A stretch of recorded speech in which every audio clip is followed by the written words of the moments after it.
becomes difficult. Recognize Senator Tim Knopp, please. Thank you, Mr. President.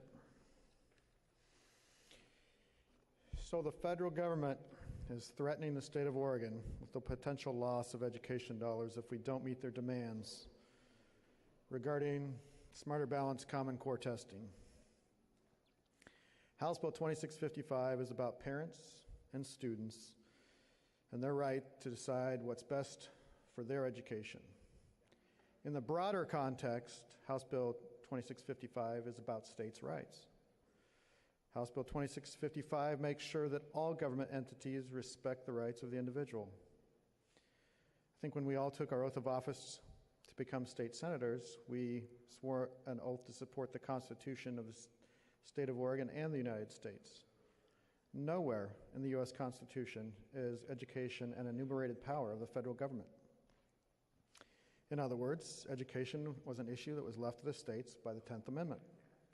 Yet, since the Federal Department of Education was founded in 1979, the federal government has attempted to control education with top-down mandates and edicts. We need to ask ourselves two important questions. Are we going to allow Congress to tell us how to run our schools? And has school performance improved since the federal government decided to get involved in our schools? I believe the answer to both those questions is a resounding no. My belief is that every citizen in our country, along with parents, should be able to choose the education setting that best suits their needs, where they can pursue their passion in education, stay in school and graduate to become productive members of our society.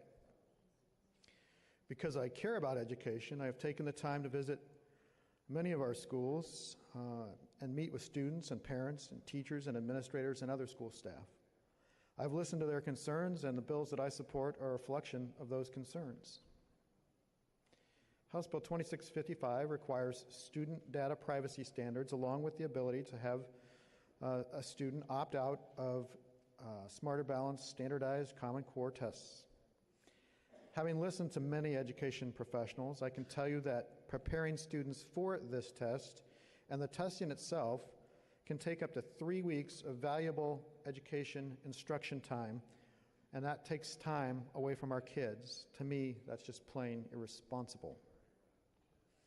Accountability is a critical element of our education system, and I believe that Oregon can find a responsible path that accomplishes accountability while protecting the valuable instruction time that our students need as well. Colleagues, I have mentioned before that we homeschool our kids, and they take a standardized test once a year. And that seems to be sufficient. I think it takes them about 2 hours. This test takes countless hours. Some teachers have said up to 15 hours to run a class through just one subject. And that's, of course, if the computers are available. Not to mention the fact that they haven't received all the instruction that they're actually being tested on, at least not yet. But this bill, I think, is a reasonable balance, and I think it's important that we pass the bill, because I think our students deserve the opportunity to have more instruction time and to succeed. And a standardized test mandated by the federal government doesn't accomplish what we need in terms of education. Will the federal government try to pull funding for the state of Oregon? Yeah, it's possible. I think in Obamacare, though, there was a decision that said that the federal government can't threaten to withdraw funds from states on states' rights issues, and that's why I brought up the fact that this is not an enumerated power by the federal government, because if it was, I would feel differently.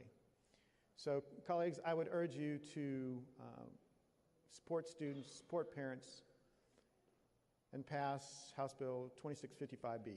Thank you. Recognize Senator Sarah Gelser.